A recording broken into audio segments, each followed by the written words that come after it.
Welcome to Getcha Rocks Off with Mick Wall, the world's leading rock and metal writer. Each week, he'll unpack stories that you won't find in print. So pour yourself a Jack and Coke and get ready to get your rocks off. This episode is brought to you by the Getcha Store for all of your Getcha Rocks Off merch, including t-shirts, face masks, and Hotel Tropicana coffee mugs. Head over to getchastore.com. Which is very impressive. Yes. In your condition. Reciting from memory what I thought was a Bible passage. Yeah. Just goes to show what you know. Which is nothing. But could you recite it again? Give people a clue for what we're talking about today. This is the supper of the mighty ones. Lord of Lords, King of Kings, has returned to lead his children home, to take them to the new Jerusalem. Does it then go, whoa, whoa? Of course it doesn't, you silly man. Well, it's either an Iron Maiden lyric. Oh, for God, I just can't. I'm going to take my new bit of, listen to that, my new bit of Getcha Rocks Off alleged merchandise and wipe my forehead with it. Yes. Yeah. Yes. Yeah. In many animal species, that's a sign of aggression. Yeah. But in other species, it's more a sign of compliance. So, we're not talking about Iron Maiden. We're not discussing the Bible. No. We could, but we won't. Well, we're going to discuss progressive Well, we're rock. discussing the first book of the Bible. Genesis. Yeah. So I've He's that. got it. He's got it. He's got it. Well, I'm a He's child got it. of God. Now, the prog rock, that's what we're going to talk about. You were just quoting Genesis. But here's the thing. Prog is such an enormous subject. Enormous. That it's one of those we may have to return to. Oh, I someday. think we will, because, you know, we've got to do a couple of Marillion specials. That's for sure. Okay, well, Yeah. let's start with Marillion by Yeah, saying all right. this. Yeah. If it wasn't for Suppers Ready by Yeah. Genesis, Yeah. there would never have been a Marillion. How There about would not. that? Well, no, you're right. You're right. I mean, the Marillion, part of the a movement I was very, very much a supporter of when I was at college. Well, you were sort of a the part new wave of progressive rock, British progressive rock, which consisted of Marillion, of course, at the forefront, galloping over the hill like the madmen they were, but also from just up the road from me in Reading. In Rockstar Row. Well, no, and just up the road from you in Brian Reading. May, Well, no, John no. Houghton, Sitting between Russ us. Ballard. Who was the other one? Roger Taylor. I can't remember now. Who was it? I don't remember. Who knows? But sitting between us geographically, the town of Reading, from whence came Twelfth Night. There was Solstice. There was Palace. A bit further down the M40, Aylesbury, from whence came Marillion. That's right. This is prog rock heaven. And round then here. all the way to London, from whence came nobody. Yeah, Because they weren't the interested Floyd. in prog rock. The Floyd come from around. You know, Well, Cambridge. They're more Yeah, Cambridge. there you go. And also, now that's interesting you mentioned the Floyd, because are we including Pink Floyd amongst the progressive rock giants of the 70s and 80s? They're part of what you would term the big three, aren't they? Genesis, Floyd, yes. They're your original big three, with the Tull galloping along behind on one leg. We'll talk Hopping, more.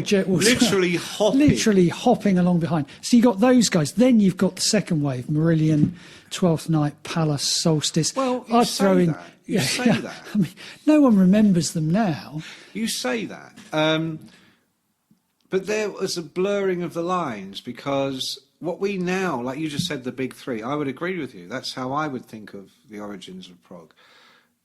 But, and it's an important but. Can I just ask, are you going to be serious now? Are you making... I am always everything I say is I've just deadly got to serious. get it in my head. Yeah, okay. Whether this is going to be a serious point. This is a serious point. What we now call prog rock, and I speak as someone who bought Dark Side of the Moon when it came out, who bought Selling England by the Pound when it what came a visionary you were buying Dark Side of the Moon. No one else did that. No, well, when it came out, they didn't. It was a year later. It was a everyone, rubbish. No, rubbish. Only me. Nonsense. I was the only one that bought Dark Side of the Moon when it came out. A remarkable claim. That must be why this pair of panties that I've got, my Getcha Rocks Off merchandise, says Getcha Rocks Off with Mick Wall. That's the name of the podcast. That's why it says that, because it's the name of the you podcast. bought Pink Floyd. Yeah, you know. Oh, I preferred their first album. Yeah. No. I preferred them when they were called silly. I preferred them when they were called the Dinky Donkey Doos. As Jim Steinman semi-humorously described his own work as silly. Yeah. I think you're being silly in a Steinman-esque way. No, let me make my serious point. Now he's stripping off. My serious point, which is these days, if you talk to these dyed-in-the-wool people that consider themselves prog rock, why would you talk to them? Shut up and fucking listen. What they're thinking of is keyboards going widdly, widdly, widdly, widdly, widdly, widdly, widdly. Now, Genesis qualify for that. Widdly, widdly, widdly, widdly, widdly. Yes, qualify for that. ELP. Yeah. Didn't even bother with a guitarist. No. Fuck that. More room for diddly, diddly, diddly, widdly, widdly, widdly, Yeah. widdly. Pink Floyd, there was never any widdly, widdly, widdly. No, but there were big keyboards. Yeah, but not widdly, widdly, widdly. And here is my point, is that Pink Floyd superseded Genesis and Yes, and the whole thing that we call prog, by the fact that their first album was psychedelic pop. You know, was kind of Edmund Lear, was kind of Alice down the rabbit hole, you know. It was that kind of English whimsy, psychedelic magic mushroom tea. And yes, by the time you get to 1973 and the release of Dark Side of the Moon, absolutely, you're talking about a group that in my view, completely qualify as, if you like, progressive rock. But that wasn't their starting point. That was a position they arrived at after about five but you could albums. you could say the same about Genesis, who make from Genesis to Revelation under the direction of Jonathan King, their former schoolmate. Genius, their former schoolmate. Who was a couple of years ahead of them at Charterhouse. They were all at Charterhouse. Public school near where I live. Yeah. See, there's Brian May, John Houghton, Russ Ballard, Charterhouse with Jonathan King and Mike Rutherford. Yes, that's right. Yes. Yeah, Tony Banks. I see Tony Banks in Guildford. I see Tony Banks in Guildford sometimes, but I haven't been to his house. Of course you do. I think I should maybe follow him Tony home one day. Widdly Banks, who more or less invented the genre himself. Well, here's the interesting thing. You say that. But Genesis, I mean, I think, they have this early skirmish with Jonathan King where they're doing this kind of sort of slightly ethereal pop, very influenced by the Bee Gees, weirdly. It's all very strange if you ever listen to that album. Very influeed by the Bee Gees. Jonathan King wanted There's a statement you don't hear every day. Jonathan King wanted them to be like the Bee Gees. Was it? Exactly like that. And Gabriel could do that. Yeah, he had that kind of slightly soulful edge to his voice. PGBG Gabriel. Yeah. But come their second album, once they've broken away from Jonathan King. How do you make a bucket? Widdly, widdly, widdly, widdly, widdly, widdly. Yeah. They break away from Jonathan King, and they're sort of guided in the early years by Anthony Phillips, who ends up leaving very quickly. The drummer. Fucking hell. Oh, this is going to be a long podcast. He's not the drummer. No, he's not the fucking drummer. No. Anthony Phillips, acoustic guitarist. Was it before he was the drummer? So they end up playing. They end up playing essentially with Tony Banks. Mike Rutherford and Anthony Phillips all playing 12-string acoustic guitar, and they make Trespass, which is their second album. Beautiful album, still very much a favourite of mine, favourite Genesis album of mine. So it is. Were you The only one that bought it? Oh, maybe John? I was. So what if I was? I think you were the only one for years. You know, until the rest of us caught up. And then there is but again, it's very acoustic. So there's not huge amounts of. Did they think Anthony Phillips was going to play the drums? Is that why they were all on acoustic? Yeah, they were all on acoustic. Yeah, Anthony, what are you doing? You're supposed to be playing the drums. Play the drums, bro. But yeah, but there is probably the only really keyboard-heavy song on Trespass is "The Knife," which was their big sort of centre point of their Tell me my life is about to begin. Tell me that I'm a hero. Promise me your violent dreams. Light up the sky with your anger. Now in this ugly world, I'm going to fight for your freedom. Which was the big centre point of their early live shows. You didn't take your meds. But they then place an ad. He's off the meds. They place an ad in the Melody Maker, as you used to do in those days when you were seeking people, because Anthony Phillips can't take the pressure of being in an unsuccessful band because he hasn't learned the fucking drums. He can't drum. He goes off and makes loads of whimsical solo albums, but joins them. Cometh from Twickenham. Cometh the great Steve Hackett, who sort of essentially transforms the band, goes onto electric guitar. They make Nursery Crime as their third album. Did Steve have like a 5-neck guitar? He didn't. No, Rutherford played the twin neck because he played. But his twin neck, amazingly fantastic. His twin neck was a bass on the top and a guitar on the bottom. Yes. So that was like super cool. That's because he had 3 arms. Yeah, he could do anything. They could all do anything. But they make you actually made the serious point about Floyd coming out of this Edward Lear, Lewis Carroll, English whimsy. This is very much becomes what Genesis do from Nursery Crime onwards. Those great sort of Paul Whitehead sleeves that are on Nursery Crime and Foxtrot, 2 albums that come, pretty close together. And they're exploring these ideas of Englishness, these sort of slightly psychedelic. That's what I was going to say. English. It's very English. It is very English. And Gabriel takes it to the extreme with this imagery. You'll see him on stage in those days in the red dress with the fox head on, the flower head, all of those sort of things that he was doing. Amazing things when you look back on them. There was a great quote from Gabriel years after he left. So you have to temper the quote with the fact that he'd left. Yeah. And he said, people used to accuse, in the early days, the Watcher and the Foxes. Watcher of the Skies, yeah. He said, people were always saying, we just took the music of Yes and added the theatricality of Alice Cooper. Oh. He said, and of course, that's exactly what we did. Yeah, I suppose they're one of those but that bands. Period was extreme. Exactly, yeah. You're one of those bands where you go, I don't know where that came. I think. The central song at that point, before they write Supper's Ready, which is on Foxtrot, the central song is the musical box, which is on Nursery Crime, the centrepiece. And it's this, considering they're all about 20 at this stage, it's a song, again, it incorporates this whimsy. It's about this girl who's playing, you see it on the cover of the album, playing croquet and beheads her childhood friend with the croquet mallet. This kid How English can you get? Yeah, whose spirit goes inside the musical box. But then the end section, Hang on, I didn't know this. So the musical box is about it's a girl fairy tale. Who beheads her friend with a croquet mallet. Right, and his spirit goes inside the musical box when she plays it. Oh, it's a male friend. Yeah, male friend. There's a sexual element. This is the dynamic. thing. He's sort of they're both children when this happens. At the end of the musical box, when Gabriel wears the old man mask, the spirit comes out of the musical box, and he's an old man.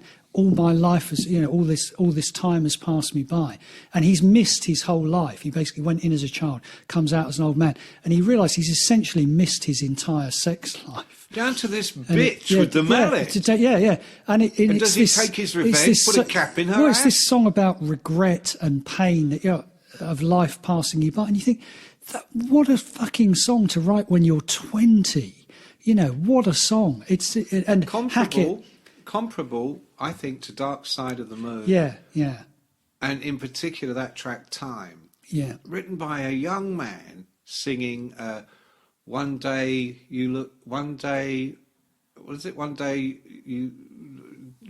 Oh, fuck me. What's the lyric, John? One I day don't- you I look can't- behind and 10 Yeah, I years mean, have it's- got behind you. No one told you when to run. You missed the starting gun. Incredibly wise words for a young man. Yeah, you know, the end of the musical box. Why don't you touch me, touch me, touch me now? Because it's just, the time's gone. It's finished. It's over. You know, this is my last chance. And Hackett plays that amazing guitar solo that I think, you know, when you listen to the tone he gets on that, you hear what really influences Brian May. Loads of guitarists really hear that Hackett sound and become incredibly influenced by it. Yeah. So, okay, we've bigged up So Genesis. Floyd Let's and not Genesis. forget Yes. Let's not forget Yes. And And I'll tell again, you what else Rick I think- Wakeman, who comes from up the road. Does he live in your road as well? Well, no, he lived in does, he lived doesn't in Camberley. He lived in Camberley, just up the road. Yeah. From you? Yeah. Fucking hell. So there's Brian May, Russ Ballard, John Houghton, But you know, who also lived in Camberley. Steve Hackett, who came No, up, no, Rick Steve Hackett comes Wakeman, from Twickenham. Roger Taylor, and at the end of the street, Charterhouse Public School. Charterhouse Public School. But then you've got then who was I saying? Oh, Rick Wakeman, yeah, lived in Camberley apparently with his first With wife. his cloak? The first With his first yeah, cloak? with the first cloak and his Okay, first well, wife. yes, I'm going to come in here. Yes, very similar to Genesis, very similar to Floyd. You know, Steve Howe had been in Tomorrow, who were a 1967 psychedelic group, same as Pink Floyd, gigged together. But yes, again, just slightly after the Floyd, just slightly. And for me, they are building on an idea whose time has come, which is, number one, albums suddenly become more important than singles. I think 1968 was the first year in the UK where album sales were more than single sales. That was an enormous change. Turning point. Brought about by the Beatles, by Dylan, by all the original kind of more album-oriented groups. But suddenly in 67 you get the Doors, who do the first ever 11-minute track on their debut album, which was considered, wow, you know. Yeah. You've got Sergeant Pepper, which isn't 11-minute tracks, but Who's that by? is presented as a cohesive, conceptual piece. I wouldn't know anything about that. No, it's before your time. Didn't Back when deviate- music was good. It didn't Yeah. deviate my transem. No, whatever that is. So here is my point, is that Pink Floyd... Please get to your point. It's about Yes we're talking about now. Yes, is that Pink Floyd lost Sid Barrett, which there's no the nearest equivalent this is is like Genesis sitting next to losing someone on Peter Gabriel, or years later when Yes lost John Anderson. But here's one of the things they definitely all did have in common, which is interesting: Gabriel, Roger Waters, Dave Gilmour, Phil Collins, John Anderson all sang with an English, and Sid Barrett all sang with an English accent. True. And not even the Beatles or the Stones sang with English accents. Right, yeah, that's a good point. Bowie was Ian the only Anderson, other one. Ian Anderson did as well, very much so. Did he? Yeah. Did he? Yeah. Well, you would think. I mean, again, that I know you're not a huge Tull fan, but they've. I am not remotely. Not remotely. But again, it's very, very English. Songs from the Wood, Minster in the Gallery, all that stuff. Who else would stand on one leg dressed as the court jester, Well, playing a sodding flute? Exactly. Ian Anderson, a really interesting character who writes the first. Doesn't he fucking live down your road as well? He does. No, I went to his house. If you remember from Down the previous your road, podcast, yeah. was it? Yeah. But he writes in the middle of all this. When you've got Dark Side of the Moon and Tales of Topographic Oceans, and these other concept albums. Classic. Ian Anderson writes Thick as a Brick, which is essentially a piss take concept album with one song on both sides of the record, but pretty much a minor masterpiece, and came in an album sleeve that was made to look like a newspaper, in which he'd written all of the articles, which were about what had happened on the album, which is the discovery of this 8-year-old poet who's a genius, who becomes known as Little Milton. And the concept album's about this kid poet. It's a really... And you think, hang on, these guys, all of these guys, they're writing about esoteric, quite difficult subjects, but doing it and framing it in totally original and brilliant ways. And do you know what that reminds me of as well is, and this is probably a little known fact, GNR Lies. Do you remember the GNR Lies album with all the headlines on it? Yeah. Axel told me, I just bought him a new pair of tracksuit bottoms, elasticated waistband. Sports Direct. And I bumped into him at Sports Direct, and he said to me, he'd heard the new trainers. It's like one of those people who goes and buys trainers on the day they come out. That's right, he's there, but it's not trainers, it's the elasticated waistband tracksuit bottoms. The ones with the stripe. Yeah, he's there. I'm trying to get the same. I want the pair in black. That's it. Sorry, Axel already got them. Waxy's got the black. Axel got the black ones. So I had to get the ones in white. He said to me, I said, I love the headline thing on the GNR Live sleeve. He went, thick as a brick. Yeah. I went, don't fucking call me names, you bastard. Yeah. He said, no, I'm saying Tull. I went, oh, of course, I forgot. You are a Tull aficionado. Yeah, as is Steve Harris. Oh, Steve Harris, for sure. Yeah. For sure. Well, that's it. Now, actually, that's interesting you mentioned that because Iron Maiden, for me, the 70s, everything we're talking about, you didn't say prog was widdly widdly. That came out in the 80s. Okay, at this point, prog is a known thing, and we're dismissive of it. It was a thing of its time. Blah, you blah, were blah. dismissive. I wasn't.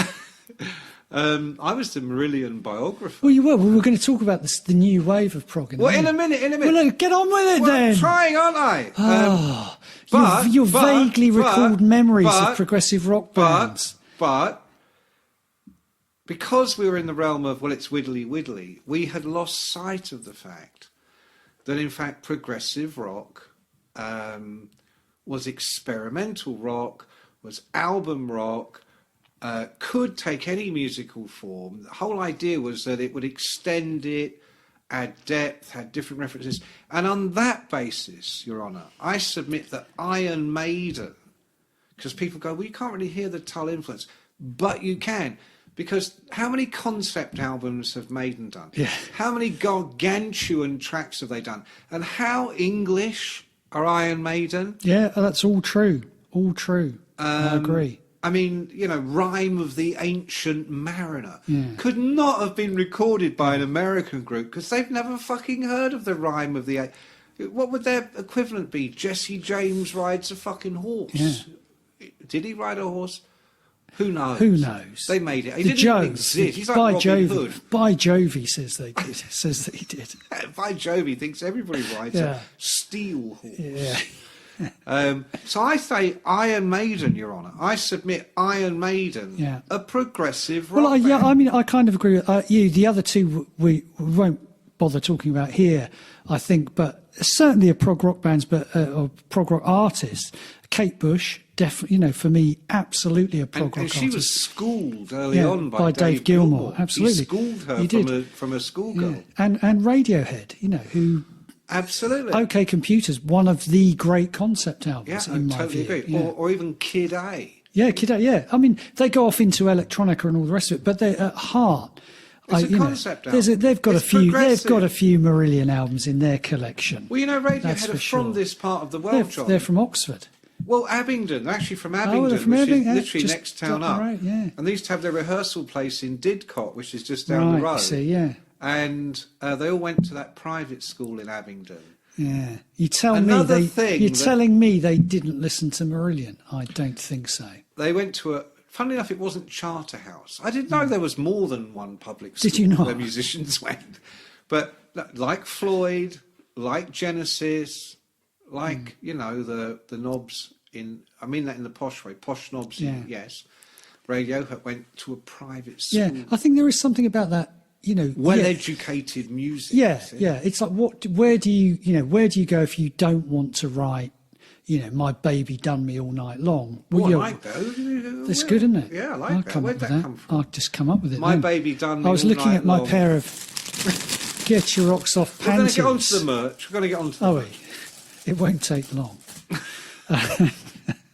So I can't remember what you're talking about. I'm going to talk about the second wave of prog now. Well, let's get because on that to was the amazing. led by because, Maiden. Well, because if you fell into the sort of age group that I fell into, Genesis, yes, Floyd had all kind of, broken into disparate pieces. When I was first getting into music, every Gabriel solo album was amazing. He was still doing the 1, 2, 3, 4s at that point. All like Peter Gabriel. He was another one who worked extensively with Kate Bush. Yes, he did. Yeah. But Peter Gabriel, one fantastic album. Really, I love that album still. But climbing up on Salisbury Hill. I mean, that couldn't have been made by anybody but Peter Gabriel. That's right. Yeah. Imagine. Yeah, that's true. Have you heard the new Leonard Skinner single? Yeah. Climbing up on Salisbury Hill. Yeah. Very true. But all of those guys were sort of somewhat out of reach. They weren't really gigging. If they were gigging, they were gigging in huge arenas or in America or whatever. Along comes this second wave of prog, Marillion, 12th Night, the bands I mentioned. All of a sudden, we could go and see them, and we could kind of support this as our version of, having heard about all the early days of Genesis and Yes and all of those guys. The gig everyone, when I was a youthful music fan, the gig everyone said they would have wanted to be at was Genesis at the Rainbow in '72. Yeah, I was where, there. When Gabriel wore the fox head and all of this. There. We all wore fox heads. But we couldn't do that. But suddenly we had Fish, who, he didn't have a fox head, but he had a Grendel mask and he had the face paint. And he used to have stage costume. He had stage costume with the Sons and used to put an army jacket the on other and a thing helmet he and nicked, come out with a gun. Yeah, I mean, going back very briefly to the drummer Anthony Phillips, the reason Gabriel developed the long stories that he would tell in between songs, which ultimately led to him writing, I think, something on the back of Genesis Live, which William Friedkin, the director of The Exorcist, then wanted him to turn into a film, which is part of How the Lamb Lies Down on Broadway comes on, which leads to Gabriel leaving Genesis.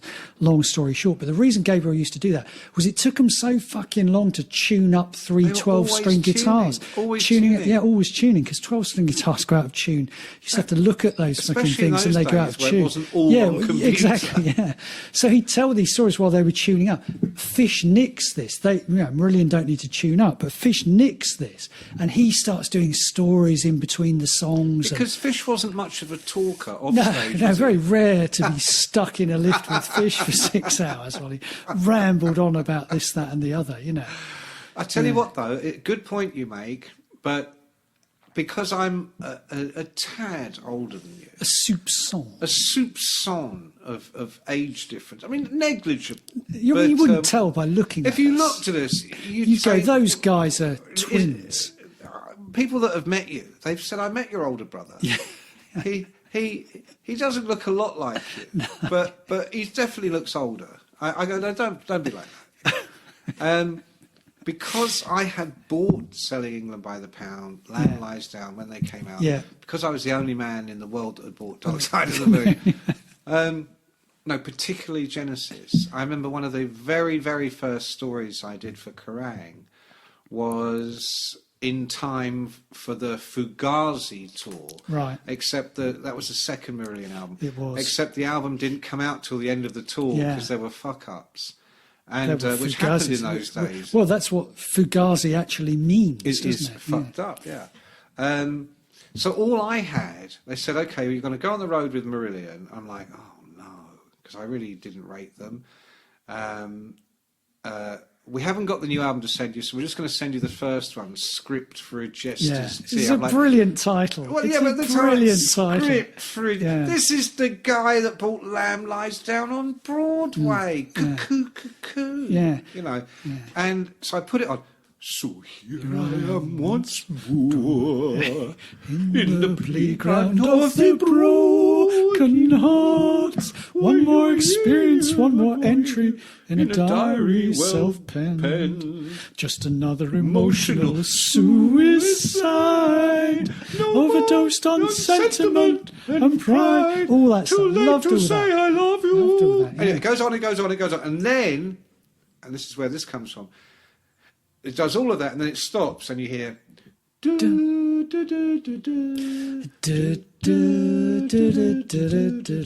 I'm losing on the swings. I'm losing on the Now, roundabouts. do you know where that came from? No. You don't, so I'm going to tell you. Go on then. Not the words, because obviously losing on the, Oh, you meant the music. I think you meant the words. Mark Kelly told me a few years later when I was working on their book, Mark Kelly, the drummer in Marillion. a keyboard player who did the he goes, I'll tell you where it comes from, but I'm worried that if I tell you when you put it in the book, I'll get sued. Yeah. I went, oh, shut up. So he told me. That for Small Faces song, I think Lazy Sunday Afternoon. Oh, right. Yeah. Yeah. No, that's, isn't that Wouldn't It Be Nice? To get on with your neighbours. Cockney rock. Oliver! I'm doing me Cockney walk. What, mate? All right, geezer. Nice. To get on with me neighbours. So Mark Kelly, he said it was like 6 a.m. They'd completely run out of time, and he's just desperate. That's the thing. They wrote that song in the studio because it was. If you were a Marillion fan, it was tremendously exciting when they signed to EMI because we'd sort of been following them, Tremendous. And they did their first single, which was Market Square Heroes. And if you bought the 12-inch, which obviously you got had to buy Grendel. Grendel's on the B-side, which was their huge stage song where Fish would wear the mask, And actually, you know what? I always said to him, because in those early days, Fish was, you might say, somewhat verbose. And there are some funny lyrics, especially on Script for a Jester's Tear. The fragrant aphrodisiac, the withered tuberose of Chelsea Monday is a particular favourite. How many joints did you have to smoke to come up with that one? But Grendel, which is based on that book by John Gardner, which is an interpretation of Beowulf but told from Grendel the monster's point of view. A fine work of literature. And actually Fish does, I think, a bloody knock-up job of interpreting that. Fish it's is really a great good. writer. Yeah, it's really, really good, Grendel. So, the lyrics are great. And to get back to me. But no, can I just say, we worshipped that fucking song. Did we? And we knew they were recording this album in, I think they did it in Marquee Studios, didn't they? They did it in central London. It was when Marquee had a very little studio at the back, and they recorded it there. And they wrote the title song in the studios anyway, because the rest of them, The Web, Forgotten Sons, He Knows You Know, Chelsea Monday, all of the Garden Party, all of those were big live favourites at the time. Well, Mark said he came up with it because almost as a placeholder, because he couldn't think of anything. It was like 6 a.m. They'd run out of time, so he just did that, thinking, "I'll come back." Yeah. And they never did. So listen, I get this record and I'm listening and I'm going, this is all well and good. But I still now on Spotify, like when I'm working at my desk, I have my big old desktop computer and I have this little laptop next to it. And I use the laptop to play music on Spotify. Right. And it's amazing what you find you come back to. Yeah. Go, what's your favourite song? I don't know. But it's amazing what you find yourself listening to, especially with a Spotify where you can just go pick anything, know. And I've found myself in the last year or so listening a lot to Selling England by the Pound. Yeah. It's a fantastic great album, record. yeah. And I bought it when it came out, and the only one probably to do so. And so listening to Script for a Jester's Tear was like, I really like this, but I've already got Selling England by the Pound, and that was better. Yeah. So I'm like, okay, I'll go out on the road. And I was kind of steeling myself for this, I'm going to have to pull them up on this. And then the very first show I saw, an extraordinary thing I could not have predicted was how raucous the gig was. It wasn't like a Genesis gig in the early days where Hackett would be singing. Yeah, where everyone sat rapt watching. And often the audience would be sat cross-legged. Or, yeah, very much so, while they tuned up. Marillion, everybody stood from the word go.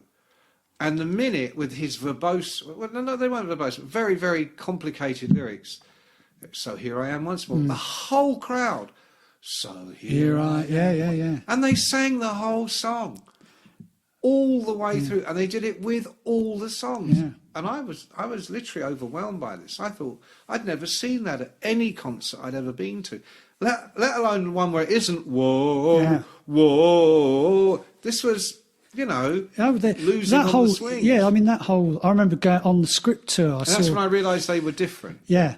Yeah, I think you're right. I mean, on the script tour, I saw them. I think one of the early shows was at Guildford, at the old Civic Hall, and they opened with "Script for a Jester's Tear," and Fish just walked, because obviously the first bit is a cappella. Fish just walked on to, "So Here I Am." And I don't think the album had only just come out. People already knew the words to that bit. And the tour finished at Hammersmith Odeon, which was the first time they'd played there, and that was, as you described, the crowd at that went nuts for every song. And at the end, they played Grendel, and they pretty much said, "This is the last time we're going to play it," because it was a bit of an albatross around their necks at that point. And he goes, "Hammersmith, this is for you." And of course, the place goes nuts. But it was really, you're right. They had a absolutely fervent following. And for years afterwards, in the Fish years, I'm assuming it's happened since then occasionally, but every show I ever saw of them in this country, in the UK, halfway through, or not even halfway through, but every now and again, someone would go, "Grendel!" Grendel, yeah, Grendel. It's a way of kind of saying, I'm from the early days. Then, yeah. And Fish would be going, "Don't fucking play Grendel anymore. Which is a shame, because it's I still stick up. 4 hours fucking it's long. Not. It's only about 15 minutes. It's not. Did you even ever that drink a Grendel? No, I didn't. I've never had one of those, but I heard about them. Obviously saw several of them. Yeah. Me and your dear old friend Ray Palmer. Yeah. He was the photographer the first time I went away with them. And the very first night back at Ye Old Hotel, wherever we were, it was like, right, let's have a Grendel. And they were green. And that was from the creme de menthe, which was added specifically to make it green, yeah. And there were actual measures. I had them written down. Right. And of course, I can't remember. But it was like, 2 parts Bacardi, 2 parts vodka. I mean, it was just about 10 different... Fish was involved in its creation, I'm sure it was. And then you had to put the creme de menthe in and shake it all up, and you'd have it in a pint glass. And of course, it tasted very sweet. So you'd easily neck 2 or 3, and then wake up at 4 in the morning in the wrong felt like room. Grendel. Yeah. In fact, you had turned into a green monster. Yeah, exactly, But Fugazi was a sort of tremendous misstep, wasn't it? I feel. I mean, as you know, I'm a bit of a Marillion fan, and yes, I don't mention that. I consider it their worst album by some distance. Do you? Yeah, for sure. Yeah. What? Assassin. Yeah, Assassin. And it was its classic second album syndrome. There's some great tracks on there. Like Jigsaw. Yeah, terrible. Beautiful. Punch and Judy, awful. Incubus, a knockoff of several other things they'd done before. No. A sacrilege. Yeah. Punch. I think you tell by the... Judy! Punch. Judy! Really terrible. I mean, really terrible. But they redeemed themselves instantly with Misplaced Childhood, obviously. Well, did they? No, of course they did. No, I liked Fugazi. I thought Assassin was a good track. Da-na-na-na-na-na. Da-na-na-na-na-na. Widdly wood. Classic Prog. I always remember when they make Clutching at Straws, and they do what's the one about the marquee? Short Straw. No. It was the single, and it was I'm Incommunicado. Incommunicado. That's it. And I'm a marquee veteran, a multimedia bona fide celebrity. I always remember Mark Kelly saying, they want to start the gig with that, but I can't start the gig with it because it's too hard to play at the start of the gig, because it's like it's really the ultimate. I can't do that at the start till I'm warmed up. If he got his cloak on, he got his Rick Wakeman cloak on, crossed his arms, and come easy, come easy, Mark. Yeah, I mean, you listen to it now, you think, Jesus, how do you play that? It's like, very difficult. But they also had their, Pink Floyd lost Syd Barrett, and then by the time you get to when Marillion are coming along, they've even lost Dave Gilmour, and the final cut was all Roger Waters. And then Rog buggers off and Dave comes back. Genesis lost Peter Gabriel. Yes. But I mean, Yes, lost John Anderson, and then he came back. Yeah. And then Marillion, in a strange echo of future past. Yes. Lose fish. Fush. Now, they bring in Steve Hogarth, who they end up making some amazing records with Steve Hogarth. They do. But it ain't fish. And Yeah, I know you say that, but you see, they've got so far past that point, it doesn't matter. they might have, but the fans maybe less so. I went to see Marillion, Steve Hogarth. I've seen them many times, but the most recent time, I guess we're going back well over 5 years, 5, 6, 7 years. And I went with a record label friend of ours who may or may not be called Danton. And he'd been saying to me that, do you think we could get Marillion back together with Fish? I could offer them a great deal for an album. And it was an anniversary of Misplaced Childhood, I think, was coming up. So it was at 85. So maybe it was 2000 and... No, it can't have been 2000. 2015. It was going to be... It's 2015 in 2 years' time. Wouldn't it be great? And I said, I can do that. So... but let's go and see them. Yeah. Because Mark Kelly, you live with, Brian May. And, yeah, I do.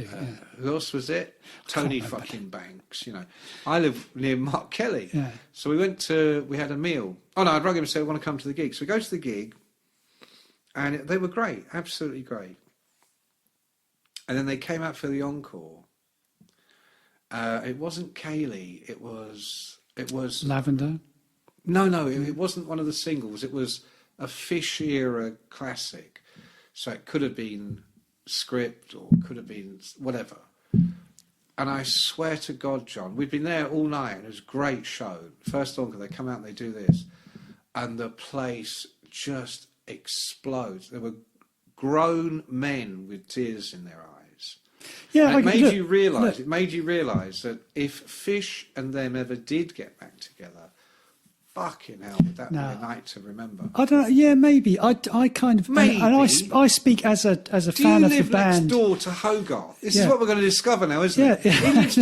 He lives down the fucking... I think he's great. You and him meet on quad bikes on your way to visit Brian May and radio. No. No, I just think it's gone too far past that point. And equally, I think if you look at the video of their show they did at the Albert Hall recently... for the last album, when they did the first show they did at the Albert Hall, and when they do the Levers at the end, the Levers was this epic track from their last record. I mean, again, it's that exact reaction. It's that people. I mean, I think it genuinely is. There's a kind of communion between them and their fans that I think Fish coming back in would probably damage in some way. I can see the short-term gain, in that it would be a great gig or whatever. Well, yeah, but that's all we talk about. Well, no, you said Dante wanted to do an album, get them back together. Because in those days you did an album to justify the fact. These days you don't need to do that. Zero chance of that happening. Well, I would suggest. You say that. Well, I then went for dinner with Mark. But I'm going to tell you something you don't know. Oh, go on then. You went for dinner with Mark, and Mark did what everyone would ever do and say, well, all right, well, go on then. He was up for it. Yeah. Hogarth was up for it.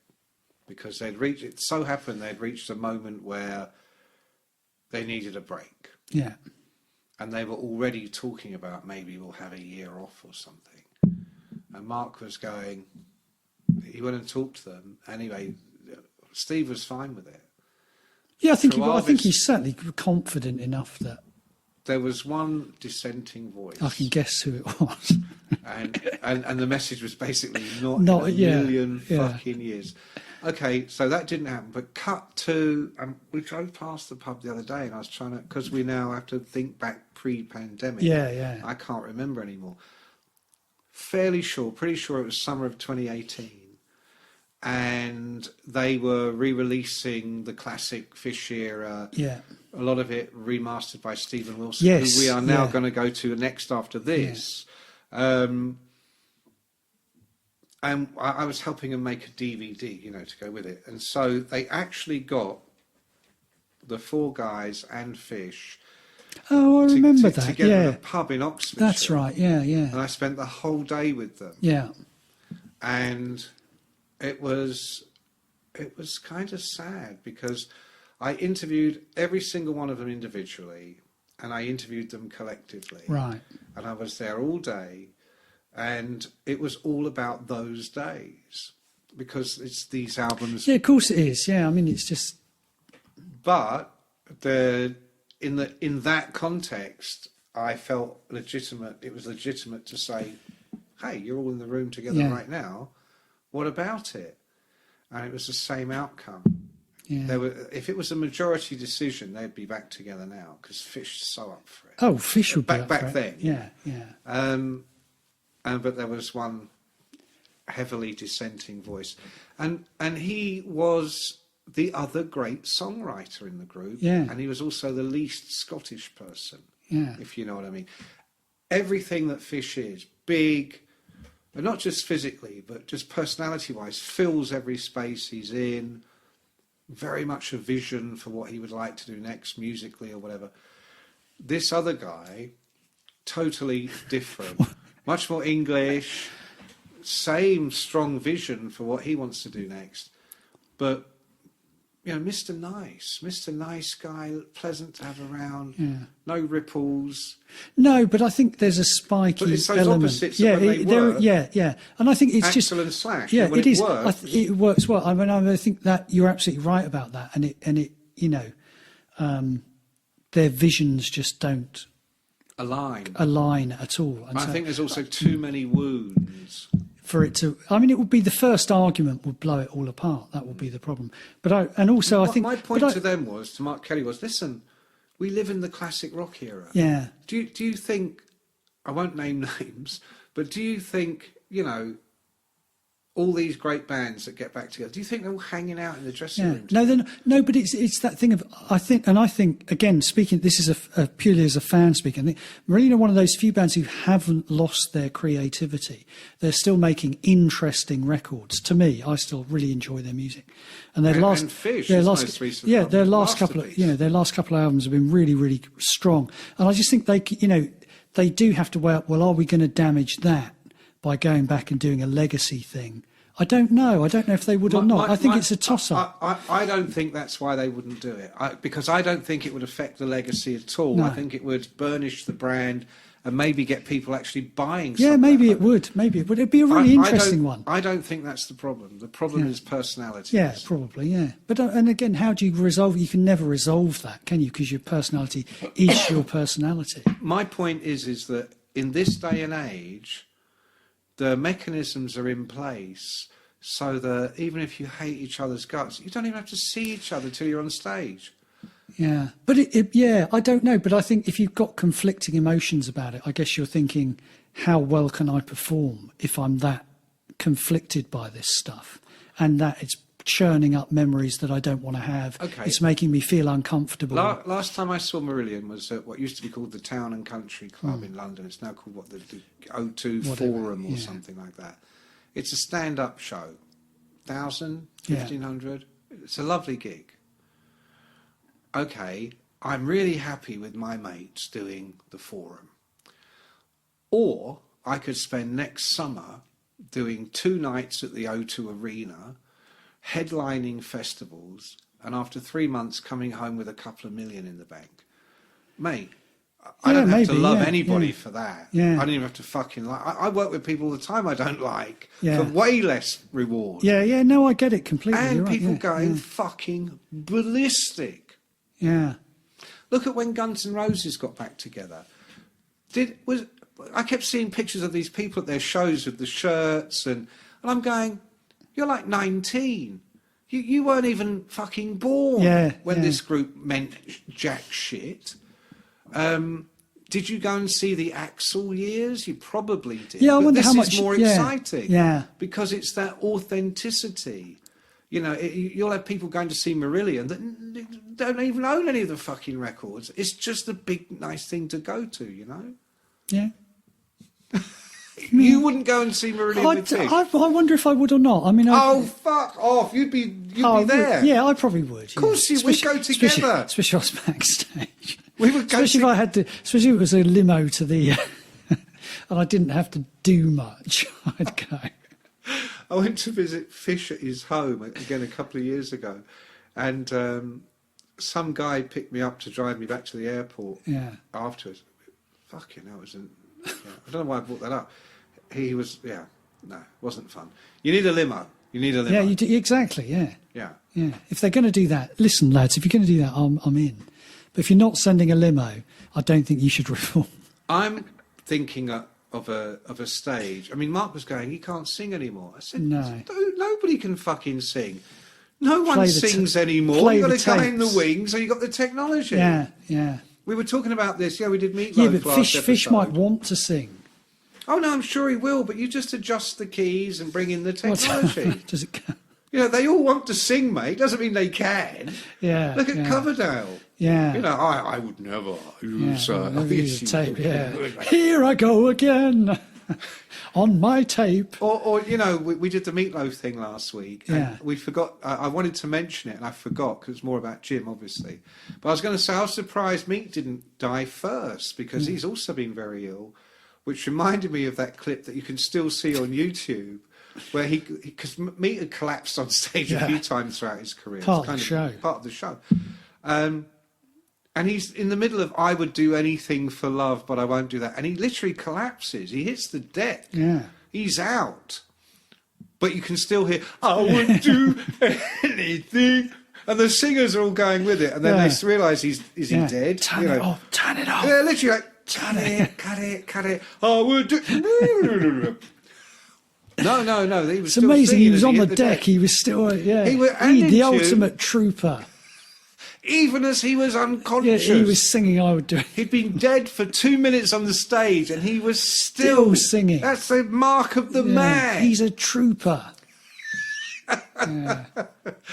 If there was a gig Yes. and they do it like they used to do it, start with the thieving magpie. And then they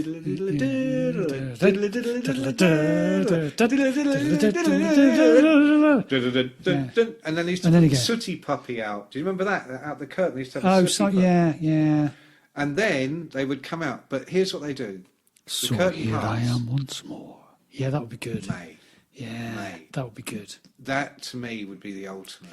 In the playground of the... And the thing is, when they're going, he can't sing anymore, like, it doesn't fucking have to. They No, the sing. last time I saw him, which was years ago, at Fish Solo, he virtually spoke the whole gig. But he doesn't have to sing, because if Fish comes out with Marillion and goes, so here... Oh. That's as far as he gets before the crowd take over. The other demand I've got is he's got to wear the makeup. He's got to do the makeup. Got to do it properly if you're going to do it. I was talking to him about... I interviewed him a few months ago when his final album came out, and I was asking him about that. And he said he didn't just take it, didn't come out one night without it on. It was little by little. Yeah, that's right. It was. Yeah. He said, and then the thing that kind of got under his skin, not the only thing, but one of the things that kind of helped tip it, was they were in New York or somewhere doing a show, and Gene Simmons came to the show. This is the Fugazi period. Yeah. And they're opening for Rush, anyway, Gene Simmons comes. And Oh, afterwards, Gene is talking to Fish, because obviously Gene just gravitates, towards the star. Yeah. And Fish said one of the first things Gene said to him was, I hope you've copyrighted. Yeah. And Fish goes, no. Well, it was different every night. Yeah, yeah.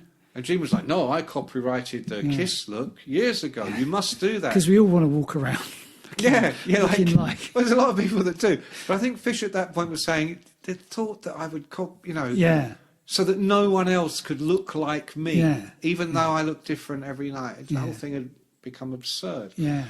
But he did grow that big beard, didn't he? For Misplaced, he had the big beard. Do you remember that? I don't remember that. Yeah, not in the videos, because he was still in Berlin making the Yeah, he album. was, with the By wife. the time the tour started, he had a big bushy beard and a headband. Yes, So he still you're had a probably kind of right, a actually. facial And he wore the sort of yellow T-shirt thing. I remember that. Yeah, I'm sure he wore. He'd kind of gone out of. Are you that. not getting yellow T-shirt Yeah, confusion? I could be, here? maybe Are you I saying I look like Fish. Because in the 85. in the 85. when he's in Berlin, that's their real, because that's when he's with Tammy in the video, who was the star of the Kaylee video. That's right. That's what I just said, in the video. Well, you said the video. The It could have video. been the What video other for Supper's Ready, couldn't it? Fucking It's the video for Kay when they're going along the fence and trailing could their be the hands together. Yeah. She was in more than one video. Yeah, she probably was. She was in Lady Nina. Weirded all and Lady Nina's. I heard it. Yeah, I can't. Lady Nina's about a whore. Yeah, I was in going to say Berlin. there's definitely a Tammy story. was in the video. And Lady Nina, the club. The club. It was called Lady Nina's. Lady Nina's, where I that's believe right, Tammy worked. Yes. As a what do you call those ladies that come and sit with you and have a drink? Hostess. A hostess.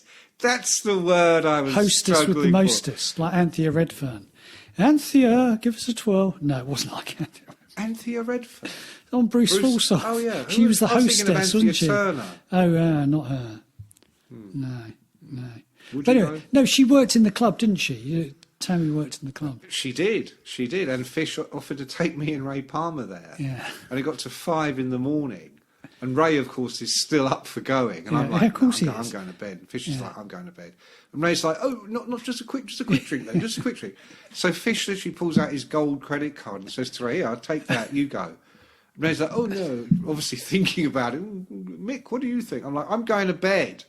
"Oh, okay." And he never shut up then for the rest of the 3 days. Ray never shut up about how we should have gone to Lady Nina's. Yeah, should have gone. At 5 in the morning. Yeah, well, it was in full flow. Well, he loved the ladies, didn't he, Yeah, Ray? he did. He loved to photograph them He did. and talk to them. He did. Now, we're coming close to the end of this episode. And Lady Nina, I feel, where did all the good times go? I feel Stephen Wilson deserves an entire episode to He himself. does. Well, let's talk a little bit, But just we really must. briefly. We can't not mention him in No, an because he's episode Mr. about Prog. in these more days. ways than one. Because I said That's why I said it. summer of 2018, I'm hanging out with them, and Stephen has remastered this and this, Yeah. and they were talking. I don't technical stuff. I'm not interested, but they're kind of going, well, "Why didn't we? We could have done, you know."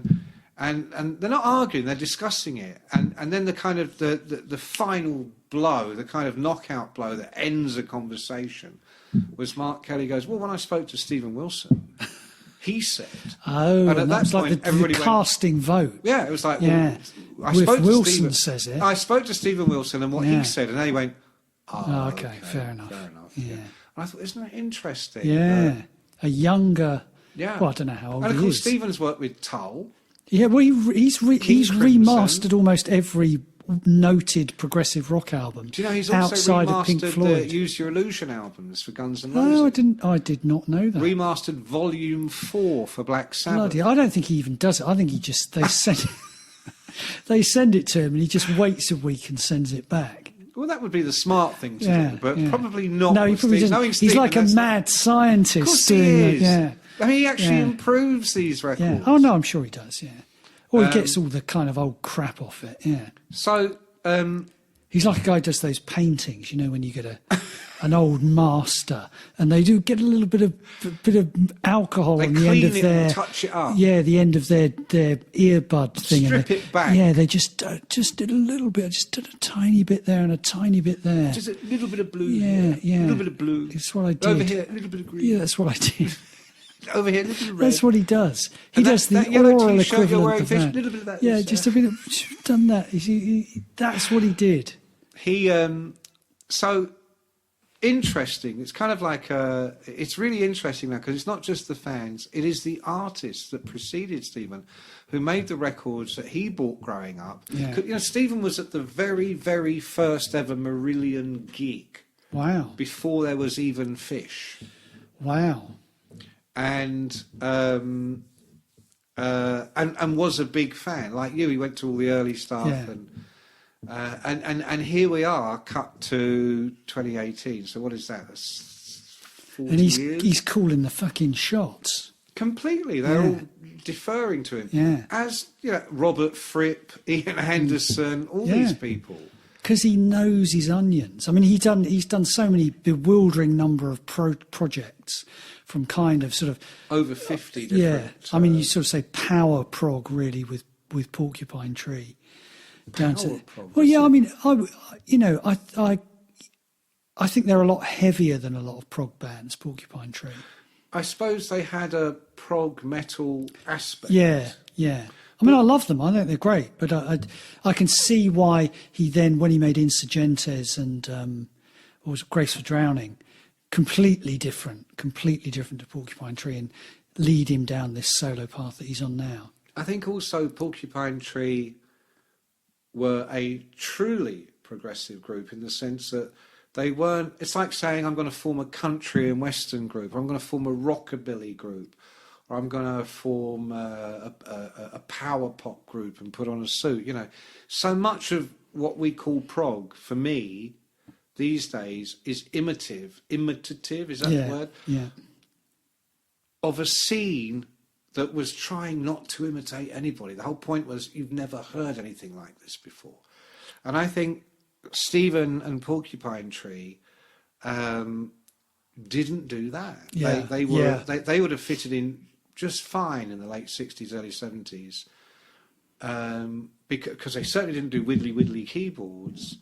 They did have a much heavier guitar, but I still feel the tracks were coming from the right place, if you like. This is what prog really should sound like in the 21st century. Yeah, and again, I'm not... Because it doesn't sound like the 70s. Yeah, I'm not entirely sure you know him way better than I do. Well, I don't know him at all, but you know him way better than I do. What he's influenced... But I heard that, and I think this is what got me interested in him in the first place, apart from the fact I reviewed Insurgentes when it came out.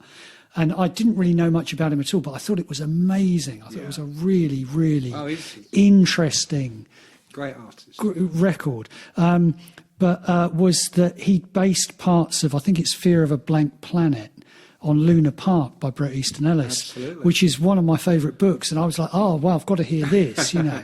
And what parts did he base on it? What bits did he take? You know, what's all that about? So, yeah, I was like, oh, yeah, that's up my street. He grew up a huge Marillion fan, and like a lot of us went. Sounds like me and Steve would get on. It sounds like you. I'm surprised he doesn't live in your part of the world. I'm surprised he's not sitting over from me now, so we could have a sensible conversation. So Stephen Wilson, right? Stephen Wilson. When you next speak to Stephen Wilson, tell him you thought Anthony Phillips was a drummer. And see how much longer your relationship with Stephen Wilson lasts. It's funny you should say, because I was just thinking how much better it would be, you know, if he was sitting opposite me, you know. But because we're running out of time, we will do a whole episode on Stephen. But for my money, and I'm sure you'll agree with me. I'm not sure I will at all. I'm sure you will when you hear my tremendously interesting statement. For me, if progressive rock, as we tend to think of it, is alive and well, it is in the singular form of Stephen Wilson, because not just all those incredible albums he did with Porcupine Tree, who were literally poised to become, you know, like the next Pink Floyd, pretty much all junctures of their career, but right up to the end, you know, their final shows at Royal Albert Hall, sold out, 5,000 people. Radio City Music Hall in New York, 6,000 sold out. You know, the next step would have been Megadom. That was certainly the path. And he walked away. Another group that lost its singer, except the singer was the group. Yeah, that's right. And so where Stephen is at now, it's great that you mentioned Kate Bush, by the way, which, again, we should talk about individualise. Absolutely. Yeah. Because when Stephen and I talk about, we've been working on a book together. Right. Stephen's book. And when we talk about progressive rock, great rock music, of course Pink Floyd, of course all those ones we've talked about. But he also mentions always Kate Bush. As I say, it sounds like Stephen should be sitting over there and I should be. And you get a sensible podcast. Yeah, well, like I say, we'll never know. We'll never know. We'll never know until I get him here next week. Yeah. And then we'll know. Yeah, he'll be knocking on the windows. Where's the fucking book, mate? Okay, so Stephen Wilson is not just the future, he's the immediate past and present. Yeah, all right, you've got the deal for the book. No, fuck off. I'm not joking. No, you're right. He is the real deal. He is. I agree.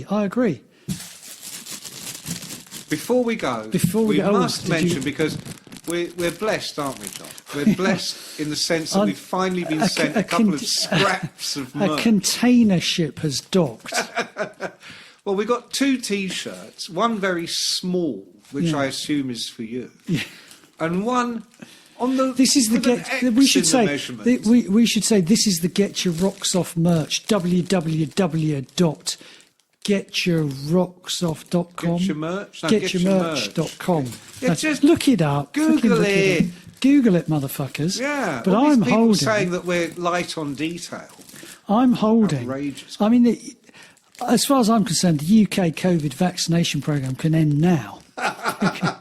Because I'm holding the ultimate deterrent in my hands. You are. A Getcha Rocks Off with Mick Wall. This is mask. Apparently, I'm told all of the merchandise bears this logo. Of course, that's the name of the podcast. Getcha Rocks Off with Mick Wall. And guess. I even turned it over to the And guess. I even turned it over to the inside of the panties, and it doesn't even say on the gusset with John Houghton. No, it doesn't say that anywhere. It doesn't say it anywhere. I think you'll find if you look carefully, you won't find that anywhere. It's just got a stupid skull with a microphone. beautiful skull. Yeah. I chose that personally. Yeah. Because it looks like me. Yeah, it does a bit. And also, before we go, I read a fantastic review of the podcast, literally just this morning. Oh, really? Yeah. Use it by your mate Stephen Wilson. A 1-star review. And the headline is "Fuck off, boring old rubbish." And it starts. That's a good if you want to hear 2 old Englishmen telling their boring shit stories, this is the podcast for you. And I thought, John, you don't need to write reviews. I think you'll find that was my old chum Nicky Six wrote that one. You mean your old friend? Oh yeah, Larry Mazer. No, your old friend Matthew Tripp. Matthew Tripp's dead. Don't be talking about my dead friends. Did he used to live in Millionaires No, Row he sadly didn't. He lived in some trailer park. I bet Florida. Nicky lives there though when he's in town. Nicky, I have no contact with Nicky Six. I don't. Oh, you're not. Oh, yeah. Well, yeah. Me and Nicky, we're good. Yeah. Yeah. Good. I'm glad. Good. Right. So, have we come to the end of another scintillating podcast? I think it's fizzled out. And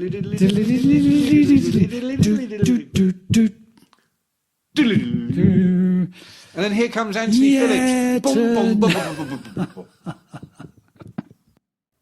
If you enjoyed this episode, be sure to leave us a review, share it with a friend, or plain old subscribe wherever you listen to it. To get you some conversation online, follow us on Twitter at GetchaPod. Until next time. This has been a No Filter Media production. Say what you want.